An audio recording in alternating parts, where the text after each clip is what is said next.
Just before we stop on the virgin thing, if these poor fools had read the Talmud instead of the Quran, they'd know that they get 72 mothers-in-law as well. Now, I am absolutely convinced that the main source of hatred in the world is religion and organized religion. Absolutely convinced of it. And I think it should be religion treated with ridicule and hatred and contempt. And I claim that right. You give me the awful impression, I hate to have to say it, of someone who hasn't read any of the arguments against your position ever. All of this could be part of a plan. There is no way an atheist can prove it's not. But it's some plan, isn't it? With mass destruction, pitiless extermination, annihilation going on all the time, and all of this set in motion on a scale that's absolutely beyond our imagination, in order that the Pope can tell people not to jerk off. It is a horrible idea that there is somebody who owns us, who makes us, who supervises us, waking and sleeping, who knows our thoughts, who can convict us of thought crime, thought crime, just for what we think, who can judge us while we sleep for things that might occur to us in our dreams, who can create us sick, as apparently we are, and then order us on pain of eternal torture to be well again. To demand this, to wish this to be true, is to wish to live as an abject slave. Let's say that the consensus is that our species, we being the higher primates, Homo sapiens, has been on the planet for at least 100,000 years. In order to be a Christian, you have to believe that for 98,000 years, our species suffered and died, most of its children dying in childbirth, most other people having a life expectancy of about 25, dying of their teeth, famine, struggle, bitterness, war, suffering, misery, all of that for 98,000 years. Heaven watches it with complete indifference. And then 2,000 years ago thinks, that's enough of that. It's time to intervene. The best way to do this would be by condemning someone to a human sacrifice somewhere in the less literate parts of the Middle East. Let's appeal to the Chinese, for example, where people can read and study evidence and have a civilization. Let's go to the desert and have another revelation there. This is nonsense. It can't be believed by a thinking person. What about Fräulein Freisel in Austria, whose father, unwilling to get out of the way, kept her in a dungeon where she didn't see daylight for 24 years and came down most nights to rape and to sodomize her, often in front of the children who were the victims of the previous attacks and offenses. Imagine how she must have begged him. Imagine how she must have pleaded. Imagine for how long. Imagine how she must have prayed every day, how she must have beseeched heaven. Imagine, for 24 years, and no answer at all. Nothing. Nothing. Now, you say that's all right that she went through that, because she'll get a better deal in another life? I have to ask you if you can be morally or ethically serious and postulate such a question. No, that had to happen, and heaven did watch it with indifference, because it knows that score will later on be settled. So it was well worth her going through it. She'll have a better time next time. I don't see how you can look anyone in the face, or live with yourself and say anything so hideously, wickedly immoral as that, or even imply it. There, that's my answer. Thus, when the local prince of the church, who I was sorry to miss on Tony's show, Cardinal Archbishop George Pell, takes leave to tell me, and is going to tell you under this roof, that in his own words, without God we are nothing. My reply is, Your Eminence, please don't talk to me in that tone of voice.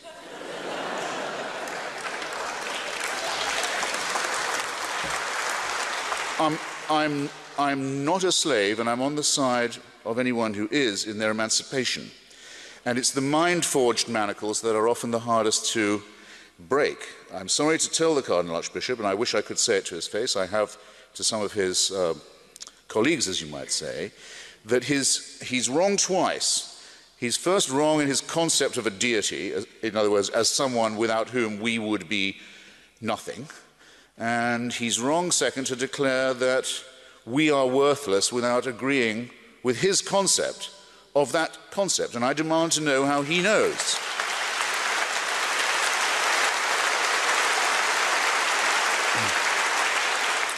His Eminence is claiming to know more than a primate can possibly know, and he's showing that he knows much less than most primates probably should. If it was true, it would have two further implications. It would have to mean that the designer of this plan was unbelievably lazy and inept, or unbelievably callous and cruel and indifferent and capricious. And that is the case with every argument for design and every argument for revelation and intervention that has ever been made. What about the most important minority in the history of the world? Those who have never believed in God, those who believe that an ethical life is possible without religion. We have to be insulted and outraged every day by what we see and what we read. By slaughter and murder. Slaughter and murder and barbarism and insult and superstitious nonsense. We do not reply in kind. We don't say, we'll go and kill you if you go on insulting us like this. Do we get no credit for saying this? When has anyone ever said, what's it like to be insulted as someone who thinks that civilization's a real thing? Why is it always interfaith? Why is it always interdenominational? Why can't we say that all of these cults are equal and equivalent glimpses of the untrue? So when I say, as the subtitle of my book, that I think religion poisons everything, I'm not just doing what publishers like and coming up with a provocative subtitle. I mean to say it infects us in our most basic integrity. It says we can't be moral without Big Brother, without a totalitarian permission. It means we can't be good to one another. It means we can't think without this. We must be afraid. We must also be forced to love someone who we fear. The essence of sadomasochism. The essence of abjection. The essence of the master-slave relationship. And that knows that death is coming and can't wait to bring it on. I say this is evil. And though I do some nights stay home, I enjoy more the nights when I go out and fight against this ultimate wickedness and ultimate stupidity. I think that we're probably doomed to some kind of relativism, or perhaps better say, approximation. I mean, who's going to tell me, here's a law that's absolutely true and will hold good for all time, and that's been proclaimed scripturally? Well, we might say, thou shalt not kill. I mean, it would be probably the inevitable we'd have to start with that. But it doesn't say in Hebrew, thou shalt not kill. It says, thou shalt do no murder. And everybody knows that there's a real difficulty in deciding when killing is murder. And that the situational ethics of this are very complicated, but are common to all times and places. So different standards prevail at different times and places, but that argument is an open-ended one and will remain so. I'm rather glad, as a matter of fact, from the point of both moral and intellectual and ethical exercise, that you can't just tell someone one thing, and that that's right and that's true for all time, there's nothing to argue about. That's why I object to the idea of commandments in the first place. Morality is not learned by orders. Okay? It's acquired by experience, by moral suasion, and by comparing and contrasting different ways of resolving these questions.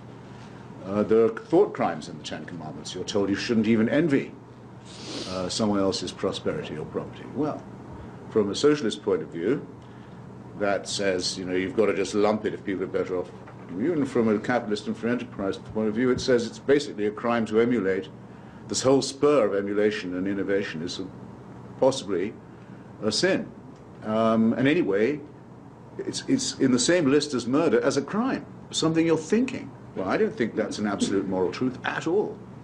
To the contrary, I think we're better off without it. I think it will one day be admitted with shame that it might have been in error to say that AIDS is bad as a disease, very bad, but not quite as bad as condoms are bad, or not as immoral in the same way.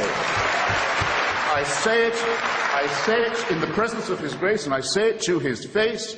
The preachings of His church are responsible for the death and suffering and misery of millions of his brother and sister Africans, and he should apologize for it. He should show some shame.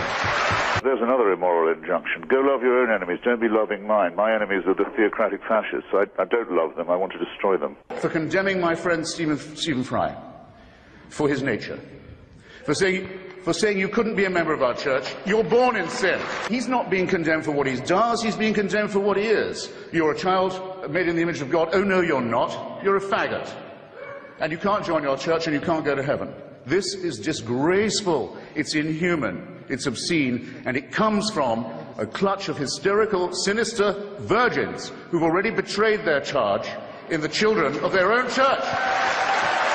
Is it not the case that the spread of Christianity, about which you spoke so warmly and affectingly in your opening remarks, attributing it to the innate truth of the Bible story, was spread by that means, or because the Emperor Constantine decided to make Christianity the official religion of the Roman Empire? Which, in your view, contributed more to the spread of the faith? The Holy Spirit. I rest my case. In his comment, one of the few he's made on the institutionalization of rape and torture and maltreatment of children in Catholic institutions, he said, it's a very severe crisis which involves us, he said, in the following: in the need for applying to these victims the most loving pastoral care. Well, I'm sorry. They've already had that. The rape and torture of children is not something to be relativized. It's not something to be excused as a few bad priests. It's the crime that cries out for punishment. It's the thing that if we were accused of on this side of the House, we would die rather than admit. And if we were guilty of it, would kill ourselves. The argument for theism, that not only can we establish this prime mover's existence, but we can show by some form of induction that he intervenes in wars, that he answers prayers, that he cares who we sleep with and in what position, what food we eat and on what days, is a ridiculous proposition. It's a claim to a truth that no primate can claim to make. Primates who claim to know it should be distrusted. Great damage has been done and continues to be done by such people and by such ideas. You're better off thinking for yourself and taking all the risks, and I might add, all the pleasures that will come from that. The most overrated of the virtues is faith. The metaphysical claims of religion are untrue. Thank you. Not scorning the three delightful children who are everything to me and who are my only chance of even a glimpse of a second life, let alone an immortal one. And I'll tell you something, if I was told to sacrifice them to prove my devotion to God, if I was told to do what all monotheists are told to do, and admire the man who said, yes, I'll gut my kid to show my love of God, I'd say, no, fuck you. I'm much more outraged currently by what happened not 3 decades ago, but 3 weeks ago to Miss Fawzia Youssef, a Yemeni girl who died in childbirth in a hospital in Yemen, hemorrhaging to death, trying to give birth to an already dead baby, the result of her having been married, compulsorily but legally, at the age of 11. That's what happened to Fawzia Youssef on our watch. She died in childbirth, trying to give birth to a dead baby. Husband 3 times her age, who was legally married to her. As it's estimated, 1/4 of the young womanhood of Yemen already is. Married at the very, very latest by the age of 15. And though there have been moves in the Yemeni parliament to raise the age at which a young lady may be betrothed, these moves have been blocked, even as recently as last September after this outrage, by a political party, which I will not tell you the name of this political party, but it is not the Yemeni Secular Party. In Iran, the age of consent doesn't come up, by the way, because there is no consent to any sex outside marriage in Islamic society in any case, and many kinds of it are punishable by death. But the age at which a young girl may be married was moved up finally. The Islamic Revolution put it back to 9. I think it was moved up to 11, which you might say was progress of a kind. Now, you see, this isn't just backward countries we're talking about. And let's not beat about the bush.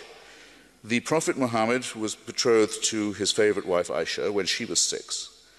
It wasn't thought fit that he could marry her then in the full sense of the term, but he put it off till she was 9.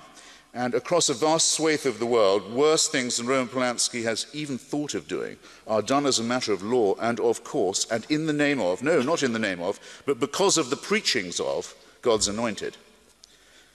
And then the religious turn to you and you say, secularism must mean moral relativism. Your ethics are situational. And I say, well, let's just hear that again.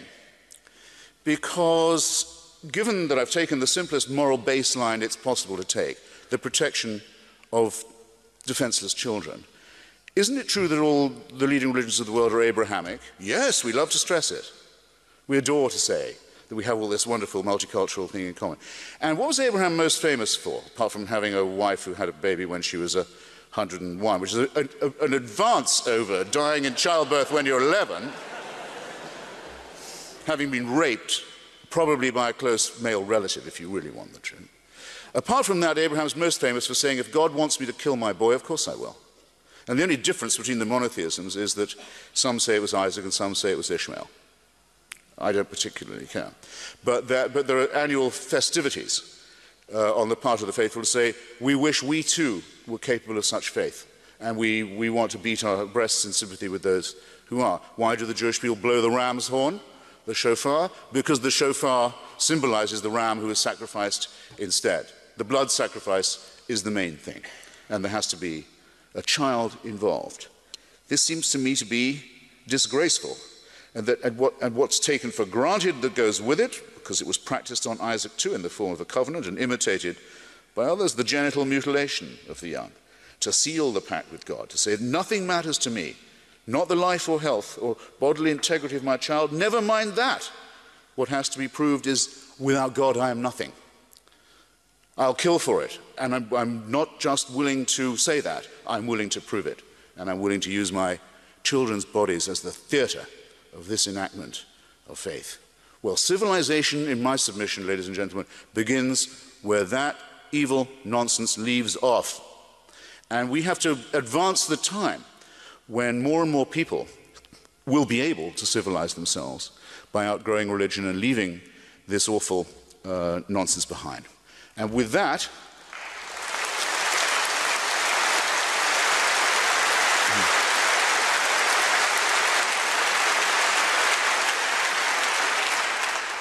I think I've realized that if you haven't copped my drift by now, I might as well go and sit in that chair anyway. Very nice of you to come. Thank you.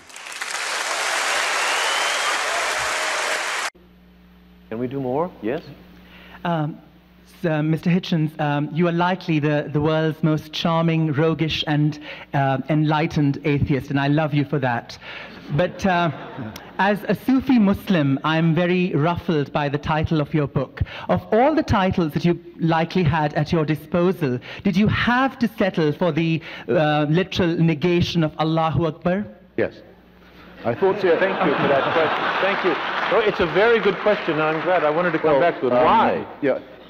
As I've said, I think that all religions are wrong in the same way, in that they privilege faith over reason, but they're not all equally bad in the same way all the time. I mean, if I'd been writing in the 1930s, I would certainly have said that the Roman Catholic Church was the most dangerous religion in the world because of its open alliance with fascism and anti-Semitism, which the damage from that our culture has never recovered from and never will. But at the moment, it's very clear to me that the most toxic form that religion takes is the Islamic form. The horrible idea of wanting to end up with Sharia, with a religion-governed state, a state of religious law, and that the best means of getting there is jihad, holy war, and that Muslims have a special right to feel aggrieved enough to demand this, I think is absolute obscene wickedness, and I think their religion is nonsense. And in its entirety.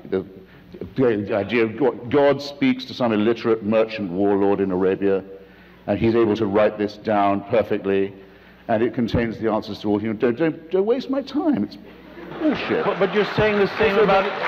Also, that God speaks. The Archangel Gabriel speaks only Arabic, it seems. I just want to say, in retrospect, you were very civil, actually. I don't know what I was thinking. Is this the same characterization of all religions? Well, actually, no, because remember, Islam makes one special claim for itself. All religions claim to be revealed truth. They all are founded by divine revelation. But Islam rather dangerously says, ours is the last and final one. There can't be any more after this. This is God's last word. Now, that's straight away a temptation to violence and intolerance. And if you note, It's a temptation they seem quite willing to fall for. Rabbi, do you have any Second, I had another motive. Another motive, which is this. If you remember Dick Gregory, the older comrades here will, great black comedian and civil rights activist, when he came to write his memoir, he called it nigger. Right. It upset a lot of people, including his old mum, who called him and said, "Why are you doing this?" And he says, "Mama, every time you hear that word again, they're selling my book." So every Allahu Akbar reminds people that we're in a very serious struggle with a very depraved religion. And there are help is available. Friend, you give no quarter? Look, he believes in the prophecy of Muhammad. I'm sorry to say, I think he's been, at best, conned. Yeah. Our time is ticking down. It's very nice of you to have me back. The book is Thomas Jefferson, Author of America. We're going to talk about that in a little bit, but I'm going to tell you why you're here. You're here to help me. Christopher Hitchens, you are one of the only men to travel, maybe the only man, to travel to all 3 axis of evil countries. Yes, that is correct. Yeah, I think I'm the only one to have written from there. There may have been a diplomat who's been, there's certainly an arms dealer or two. But I've been in North Korea and Iran and Iraq several times, and in Afghanistan and on the Pakistan border. Okay, so there's a Uriel pass that many people don't get punched. Well, the frequent flyer stuff in Afghan airlines, you don't want to know. No, it's a little rough. It ain't a bag of peanuts, no. I'm sure. Here's what I want to ask you. Here's how you're going to help me. Help me understand why I am wrong about Iraq. I am confused. I don't know what staying. I don't know what. I just watched your act. I know. I don't know what staying the course means. I could see that too. I don't know what when he says this, we're going to fight him over there instead of fighting him over here. I think, but those other dudes who just had planes, there were just 20 of them. It's not a nation that attacked us. It was an ideology. Explain to me why I'm wrong. Well, I'll give you something. Please. Just saying fighting them over there instead of over here is contradicting himself. It's either global or it isn't. So we're either fighting them everywhere or nowhere, and you make yourself a hostage to fortune. The next bomb that goes off in London, people say, I thought we'd taken care of that by fighting them there. That's stupid. And that's his bid for... Here's what I don't understand. Out of Pakistan, Saudi Arabia and Iran are the 2 greatest supporters of terrorism in that region. North Korea and Iran and Pakistan are the greatest threats in terms of weapons of mass destruction and proliferation. Why then the urgency to go into Iraq, other than as an experiment drawn up on a bulletin board that would create a flowering of democracy that would change a region overnight to suddenly love and respect us? I guess everyone's entitled to one softball question. Now, you just did give me one. Really? Urgency. The big argument is, were we right to confirm Saddam Hussein in power after defeating him in Kuwait? Should he be left in power in 1991? My side says no. That's the original mistake. Bush's dad said yes. And Bush's dad said yes, and it's very good that his son has cancelled that mistake. To say it's urgent, having let Iraq rot and crash for nearly 12 years, 13 years, that's not urgency. Second thing is, there are 4 conditions under which a country can say told its sovereignty is over. One is repeated aggression against neighboring states. One is fooling around with the Non-Proliferation Treaty. One is harboring gangsters and internationally wanted terrorists. And one is genocide, which, if you sign the convention, means you have to act, you're mandated, to prevent or punish. Iraq had broken all 4, more than once. And the United States Senate had passed legislation in 1998 unanimously, 98 to nothing, the Iraq Liberation Act. It shall be the policy of the United States to remove this regime and begin the Middle East again. What's wrong with that? Anyone who wanted to complain should have written to their Democratic senator in 98 and said, what's this about you promising to remove Saddam? Here's why. And they didn't. Here's why we didn't. Because it was an obviously right thing to be wanting to do. No, because it was an obviously symbolic thing to do. And nobody here thought anybody would be crazy enough to get into the British and Churchillian method of, hey, let's just go in the Mideast and redraw the map the way we think it should be drawn. We're not redrawing the map. What could happen there? We're not redrawing the map. We're not redrawing the map? No, excuse me. The applause is dying faintly away. I might get a clap before I'm done. People very much appreciate it. By the way, I really enjoy this because... I've lost my place. I'm sorry. All right. I really can't remember where we were just before that. This is terrible. You were saying to me that you agree that Bush is conducting this incompetently. Yes. I've just the old Bugs Bunny trick. I've just written a long article for the Weekly Standard, which does say exactly that. Is that true? Yeah. But I think he's right on the main principle. Let me try and get your position then, and it may be one that's actually not as far from me as unfortunately, go to war with the president you have. It's he's right on the main point. We have deadly enemies in front of whom we cannot retreat. They do mean us harm, and it is wrong to say that the cause of terrorism is our resistance to it, which is the root fallacy that's now being put around. People say, if we weren't mean to them, they wouldn't be so mean to us. Here's where I can see the difference. I agree with all your premises. I disagree that going into Iraq was the way to clarify those. I guess what I'm saying is, I agree that there are people out there who want to do harm to us. What was the other one? Wait. Oh, no, well, remember now. Why is this different from all the Iraq other nights? Liberation Act was bluffing. Oh, I've got it now. All right. I've got it now. No, we're not trying to redraw the map. The Bin Ladenists are trying to redraw the map. They don't think Iraq should exist. They don't recognize the borders of Iraq, Lebanon, Jordan, Palestine. They think it should all be part of a huge Islamic caliphate. But Iraq is. They're the ones who want to redraw the map. But let's go back to the other. We will save Iraq and make it a federal democracy. We were coming to common ground. There are people out there who want to hurt us.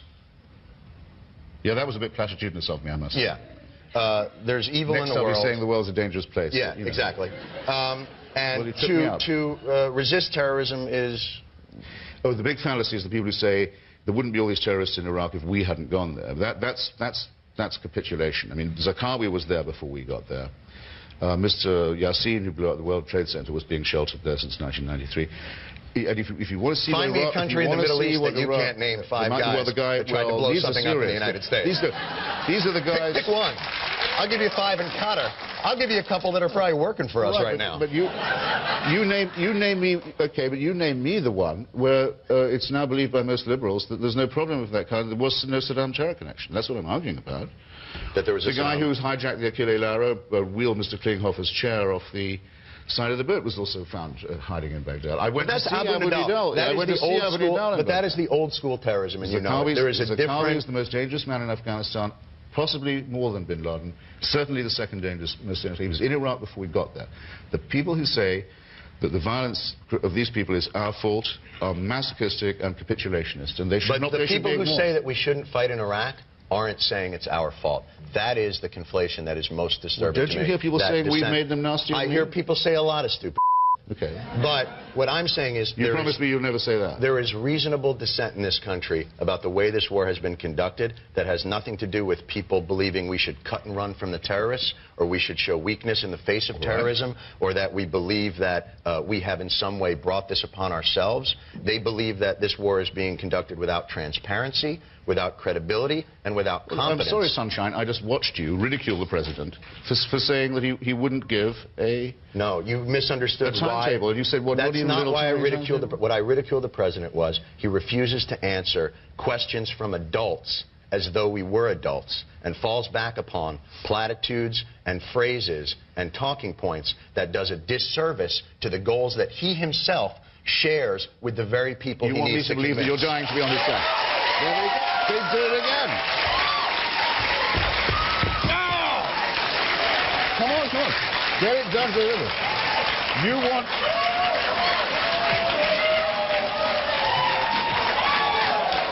You want me to believe that really you're secretly on his side, you just wish he was more persuasive. You want me to believe I secretly need him to be on my side. Okay. He's too important and powerful a man not to be. You want to do Jefferson's right now? Well, all right. The book is Thomas Jefferson. It's on the bookshelves now. And it has a lot of relevance to our discussion now. Tell me what it is. What's the discussion, and then we'll go, because we're going to have to edit the whole crazy thing. It's a book about it's a book about founding fathers as if they had penises. Most founding father books omit the I put it in. The other is, people often ask me, as I'm sure they ask you, what would Jefferson think? Did he believe that American democracy should be exported? And I say yes. And there's a very important chapter in the book about how he decided to go to war unilaterally with the Islamic terrorist states in North Africa, sometimes known as the Barbary States. Can I say this without even reading the book? Mm-hmm. Bush is Jefferson. Yeah. Hold that thought, ladies and gentlemen. And may I do this? Because you asked for it and you deserved it and you earned it. A round of applause for Christopher Hitchens. Oh, please. I'm done now. Go together. Christopher Hitchens, we'll be right back. It's been real. Well, Mother Teresa was a fanatic, fundamentalist, and a fraud. She was not a friend of the poor, as she claimed to be. She was a friend of poverty. Preached it as a good thing, as a gift from God, something to be welcomed along with other kinds of suffering. Wasn't interested in alleviating it. Was a friend of the rich. Took money from the Duvalier family in Haiti, one of the most obscenely bloated dynastic dictatorships in history. Took money from Charles Keating, the man who robbed Americans blind through the Lincoln Savings and Loan. Stolen money.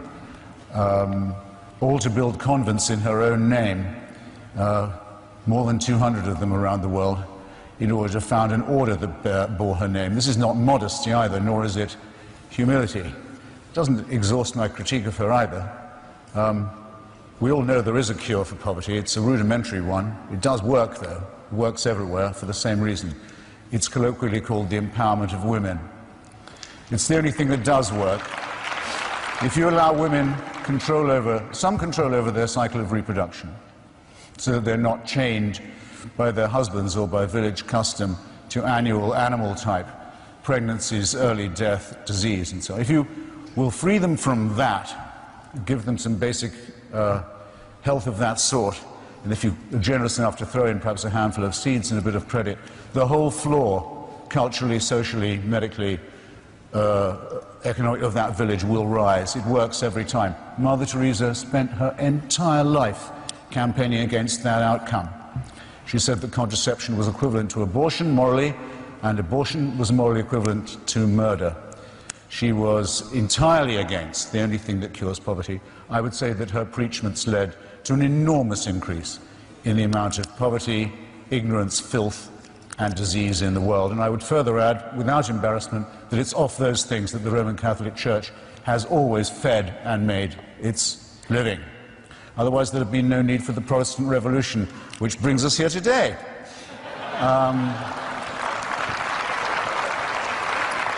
And believe me, I've barely started with that terrible person. Now, as I said before, you can be an atheist in anything you like. You can be an atheist in the Marquis de Sade. You can be an atheist and be a great humanist. I mean, most of the missionary work, work done by Médecins Sans Frontières, for example, by Oxfam, by many other people in the stricken parts of the globe which I've visited, done by people who are not doing it to proselytize for their faith. They're not doing it handing out Bibles surreptitiously. They're not doing it for any such reason. They're doing it for its own sake. That's a beautiful humanism, and I admire it. I even think it has a slight superiority, and there's no hidden agenda to it. But I'm not going to have Nazism called secularism, if you don't mind. I'm a prisoner of what I know here. I know too much about it. I've read Mein Kampf, for example, which most people have not, where Hitler says several times, starting very early on, that he's doing God's work in exterminating the Jews. He went on saying that. The Vatican was shown the book. In those days, they would ban any book they didn't like the look of.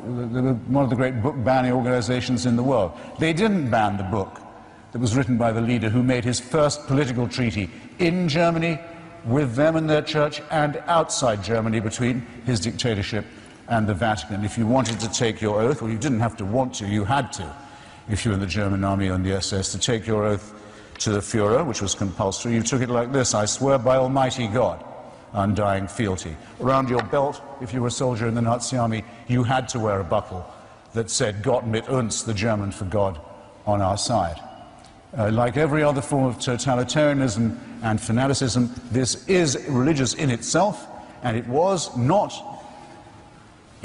as it was in some other countries, the Christian right in power, but it was the Christian right subsumed into a party that involved various other terrible mutations too.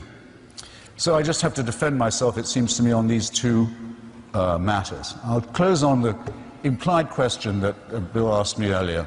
Why don't you accept this wonderful offer? Why wouldn't you like to meet Shakespeare, for example? I mean, I don't know if you really think that when you die you can be corporeally reassembled and have conversations with authors from previous epochs. It's not necessary that you believe that in Christian theology, and I have to say it sounds like a complete fairy tale to me. The only reason I want to meet Shakespeare, or might even want to, is because I can meet him any time, because he is immortal in the works he's left behind. if you've read those, meeting the author would almost certainly be a disappointment. But when Socrates was sentenced to death for his philosophical investigations and for blasphemy, for challenging the gods of the city, and he accepted his death, he did say, well, if we are lucky, perhaps I'll be able to hold conversation with other great thinkers and philosophers and doubters too. In other words, that the discussion about what is good, what is beautiful, what is noble, what is pure and what is true could always go on. Why is that important? Why would I like to do that? Because that's the only conversation worth having. And whether it goes on or not after I die, I don't know. But I do know that it's the conversation I want to have while I'm still alive. Which means that to me, the offer of certainty, the offer of complete security, the offer of an impermeable faith that can't give way, is an offer of something not worth having. I want to live my life taking the risk all the time that I don't know anything like enough yet, that I haven't understood enough, that I can't know enough, that I'm always hungrily operating on the margins of a potentially great harvest of future knowledge and wisdom. I wouldn't have it any other way. And I'd urge you to look at those of you who tell you, those people who tell you at your age that you're dead till you believe as they do. What a terrible thing to be telling to children. And that you can only live, and that you can only live by accepting an absolute authority. Don't think of that as a gift. Think of it as a poisoned chalice. Push it aside, however tempting it is. Take the risk of thinking for yourself. Much more happiness, truth, beauty, and wisdom will come to you that way. Thank you.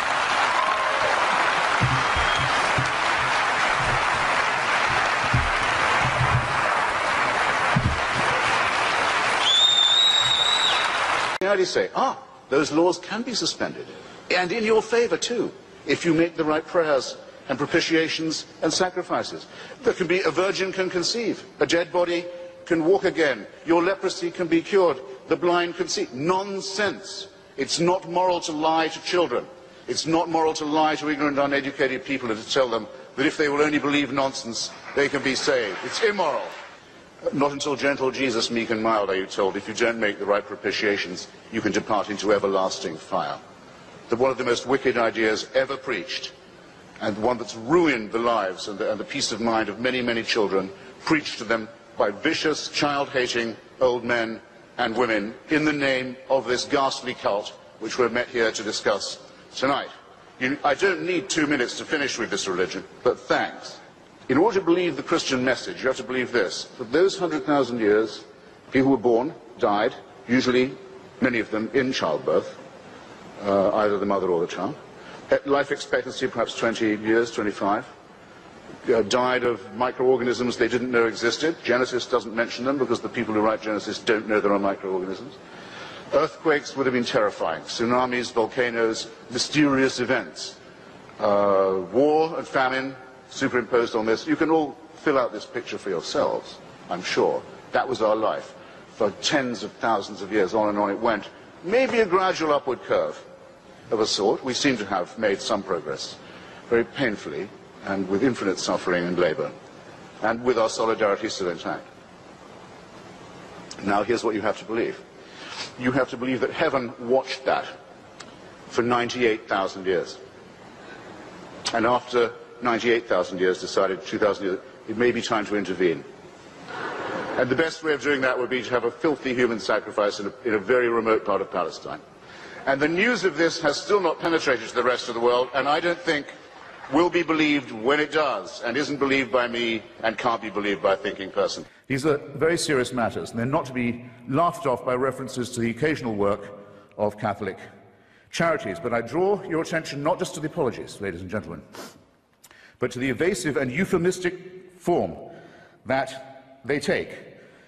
Joseph Ratzinger, the current Pope, considered by some, by Catholics, to be the Vicar of Christ on earth, says of the Indians who were massacred in the course of conversion in Brazil, after the apology had been made to them, he said, nonetheless, it must be remembered that before we came to convert them, they were silently awaiting the arrival of the church. I don't think that's a very genuine kind of apology to you. In his comment, one of the few he's made on the institutionalization of rape and torture and maltreatment of children in Catholic institutions, he has said it's a very severe crisis which involves us, he said, in the following: in the need for applying to these victims the most loving pastoral care. Well, I'm sorry. They've already had that. And to say that this is the responsibility laid upon you by the horrific admission that you've already had to make is not accepting responsibility in any adult sense. When I say child abuse was institutional, how dare I say so? How can I prove it? How can I prove such a thing? Well, I'll ask His Grace, and I'll ask Anne Widdecombe. Where is Cardinal Bernard Law now? Where is he? Where is the Cardinal Archbishop of Boston, whose resignation was indignantly demanded, finally, by 50 members of the Church and by the whole laity of Massachusetts, who also demanded his prosecution for the promotion and protection and covering up and apology for and defense of people whose crimes against children are too revolting to specify. And he's not in the jurisdiction of Massachusetts now, as perhaps you know. He's the Supreme Vicar of the Church of Santa Maria Maggiore in Rome, personally appointed by the Pope to that as well as many other important sinecures. And in 2005, this man, a fugitive from justice and from complicity in the filthiest crime that it's possible for a human being to imagine, was one of those voting in conclave to decide who the next Vicar of Christ on earth will be. Question for Dr. Church. All right. It won't take a minute to ask. I don't just support and try and help out those who dissent from the ridiculous belief of Christianity, the horrible idea of vicarious redemption. In other words, the idea that by watching another person suffer, an innocent person suffer, that you could be freed not just from your debts or your sins, but your responsibilities. You could cast your sins on a scapegoat. I don't just oppose that disgusting belief, but I oppose the Judaism from which it's plagiarized and the Islam that plagiarizes from it. And I give publicity and exposure whenever I can to those who were brave enough in old times to oppose this nightmarish belief. And one of the great opponents of the Islamic totalitarianism in ancient Persia was the great Omar Khayyam, perhaps the greatest poet of old Persia, whose Rubaiyat, I'm sure, is known at least to some of you. And my favorite verse of this comes from the Robert Le Gallienne translation, and it takes the form of a question. The quatrain is in the form of a question. It says, "And do you think that unto such as you, a maggot-minded, starved, fanatic crew, God gave a secret and denied it me? Well, well, what matters it? Believe that too." To this magnificent astronomer and scientist and physician and humanist of Persia, who opposed the cruel, sadistic, verminous, ignorant mullahs of his day, I borrow the question: what is your authority for saying that you know something that I don't? Christopher, I'm giving a probability argument. As you said before, you can't disprove the existence of God, and you can't prove beyond any doubt that there's a God. I'm giving probability. I'm giving cosmological, teleological, moral, consciousness, reason, mathematics, all of those things I listed before. It's open. The evidence is open to everybody. And this is related to your 70,000 years point that you just made there. From a Christian perspective, God has always had a revelation, even before Christ. It talks about the fact that God has always had a witness. There's three witnesses. There's creation. Everyone has creation. There's conscience. Everyone has conscience. And there's Christ. Now, Christ, true, only came 2,000 years ago. But his sacrifice of atonement, his sacrifice of atonement is retroactive to everybody that lived before him. So he's always had a witness. It is quite convenient, and that is the very nature of God. You're absolutely correct. Well, I got him to say it. You see, if we were only discussing ontological questions, that would be all very well, and it could be quite amusing. I could say that you require a higher degree of standard of proof for your proposition than I perhaps do for mine, and you probably accept that, and so forth, and we could go back and forth. But we'd be paltering again with the essence of the matter, which is this. The difference between the theist and the deist is as follows. The deist says, may not make sense without some kind of designer. The theist says, when I tell you what to do, Christopher, I have God on my side.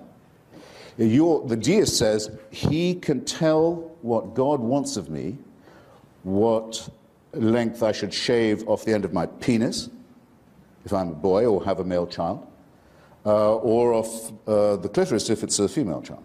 He knows to the exactitude what the proportions of that should be, what the diet should be, what the dietary laws ought to be, who I should sleep with, and in what position.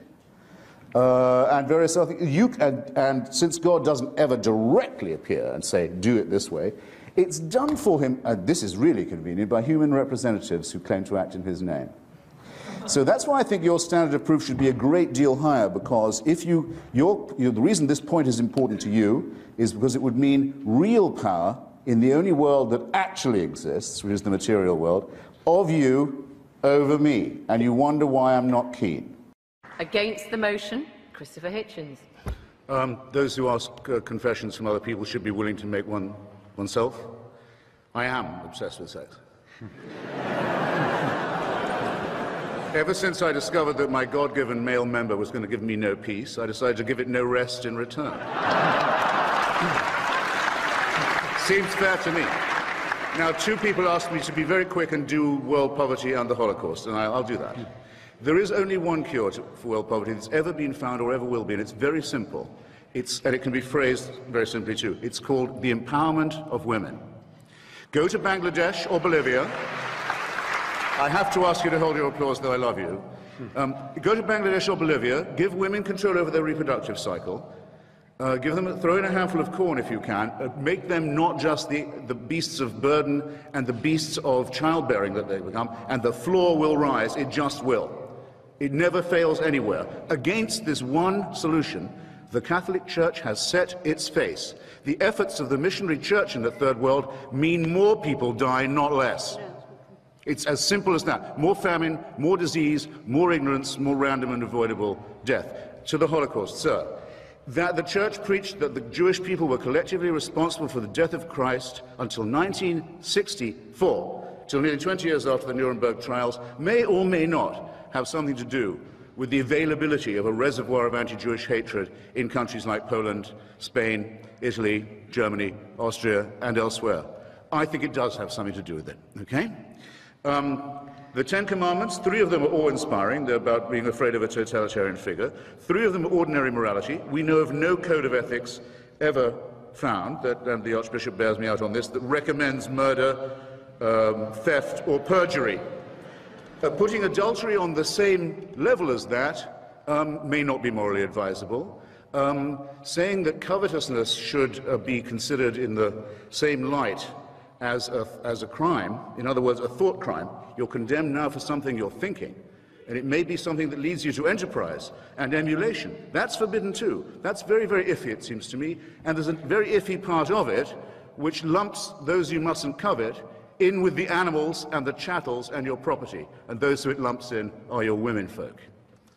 And do you seriously expect to be taken seriously if you say that that commandment that does reduce women to beasts of burden and childbearers and chattel has nothing to do with the appalling position of women, not just in poorer societies, but in ours as well? Again, for shame if you can feel it. Now, unanswered questions. Amazing. I asked, where is Cardinal Law, Bernard Law, and why? I have an authority here. He ducks the question. Anne Widdecombe, sorry, I've got one more thing to say about that. He also says that the Church advises against homosexuality. It teaches against it. No, it doesn't, any more than it teaches against divorce or contraception. Where it can, it bans these things and punishes them and writes them into the criminal code. If all you were doing, sir, ma'am, were offering advice, we could probably be fine with it. No one, though they were asked repeatedly, would say whether they thought Stephen Fry, my friend, was in a state of mortal sin or not. They wouldn't tell you.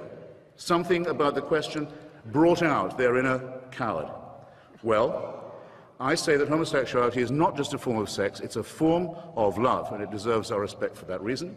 That when my children were young, I'd have been proud to have Stephen as their babysitter, and I'd told them they were lucky. And if anyone came to my door as a babysitter wearing holy orders, I'd call first a cab and then the police.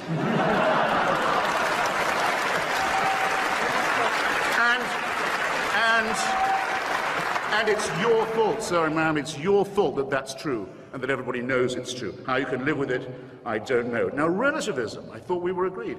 But Anne Widdecombe says slavery has to be considered in context. What's more relative than that? There were people at the time, Thomas Paine, Benjamin Franklin, there were innumerable humanists and secularists who said slavery is evil. The church wouldn't agree. Now, which is it then? Is it that the church is wrong, or, even more suggestive, that God has not yet revealed that it's wrong to them? Or did God support it all those years and then change his mind? From a beginning point of absurdity, you arrive at a terminal point of absolute moral chaos. And I think you've at least done us the favor of making that plain this evening. God, in short, God did not make man in his own image. It is precisely to the contrary. Mammals and primates made many gods and many churches in their own rival images. And that would explain, if these churches and faiths were invented by primates who are only half a chromosome away from a chimpanzee, which happens to be the case, it would explain a lot, would it not? I can't offer you absolution. Not in my power to do it. Stephen can't offer you absolution. First of all, we believe, we more or less know, there's no such thing. But if you confess your sins specifically, if you name them and don't just make them general, if you do so truly repenting of them, without any purpose of evasion, and if you make a firm purpose of amendment, you might be able still, while there's time, to live with your consciences. I wish you all the luck in the world in pursuing that course of action. Thank you. Thank you.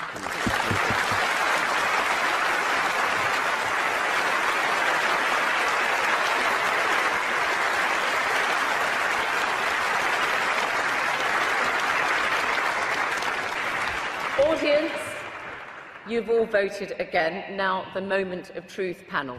Let me remind everybody that before the debate, when everybody came in, this is how you voted. For the motion that the Catholic Church is a force for good in the world, 678. Against the motion, 1,102. And the undecideds, the don't knows, were 346. This is how you voted subsequently.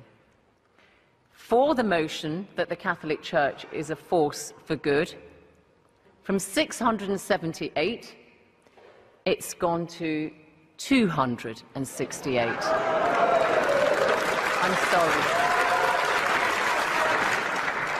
I'm sorry. Against the motion, it's now 1,876.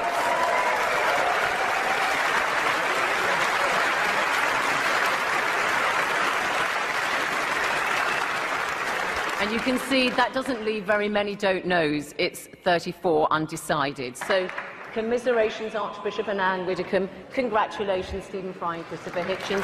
Thank you all.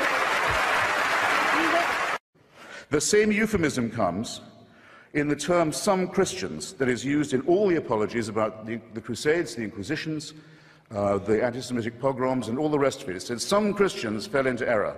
Some Christians allowed themselves to be deceived in this way and to act against the gospel. Well, anti-Semitism was preached as an official doctrine of the church until 1964. Do you think that might have something to do with public opinion in Austria and Bavaria and Poland and Lithuania? That the Jewish people were accused collectively as a people of deicide, of the crime of the murder of God in the figure of Jesus of Nazareth. And that anathema on them was not lifted until '64, well after the perpetrators of the Holocaust had stood trial in secular courts and been rightly punished for their actions. How can this church say it has any moral superiority? It has difficulty catching up to what ordinary people regard as common moral and ethical sense, and it still can't make itself apologize properly. Neither of us can prove or disprove the existence of God. the difference is between us that I don't say that I'm an ordained minister, because I don't think I could push it that far. Since you're evidently an agnostic, which is a confession that I'm very welcome to have not extracted from you, but heard you make. Now, here's the question. You say these texts are misused. I say that they are not. The Old Testament says, or does not say, that Abraham was doing a noble thing by offering to sacrifice a son to prove himself loyal to God or to the voices he was hearing in his head. It says there was a noble thing for him to do. He was rewarded for it by a great posterity and a great long life. Offering to murder his son because of hearing voices in his head. This is not moral teaching to me. Is it not the case that the Old Testament says that the Amalekites must all be destroyed down to the last child, every one among them, leave not one? Yes, it does say that.